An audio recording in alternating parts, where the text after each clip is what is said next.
Nanalo na sa halos 1.2 milyong hits sa YouTube ang video ng 4 na diehard fans ni Venus Ra na halos mawala ng ulirat sa sobrang hiyawan sa pagpasok pa lang sa top 15 ng pambato ng Pilipinas sa Miss Universe. Nagpapatrol, Marco Logan.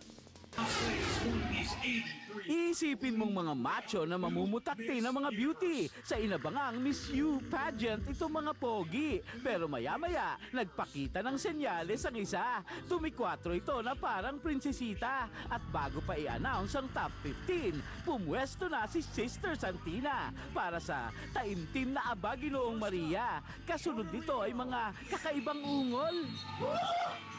This moment is all about Jamaica. Pagdating kay Miss Jamaica, ay, Imotera, may ganong pastor at nang Russia naman ang pumasok. It's for Russia!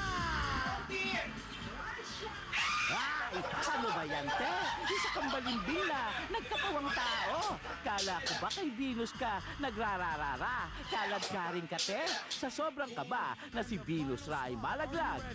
And the top 15 is for the Philippines.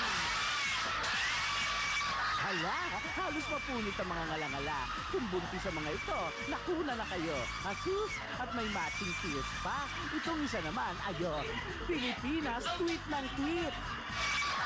Ay, please lang, ipaliwanag sa akin kung bakit. Lumelevel sa ganyan ang inyong excitement. Hala, ay nako, walang duda. Kayo na nga ang tinutukoy ni Venus Ra na There is nothing major. Major. As in bonggang-bongga kayo, mga te. As of today, pumalo na ang video nyo sa 1.2 million hits. Kayo na nga mga majorette. Nanang ko, tubig. Na-stroke na ata itong isa.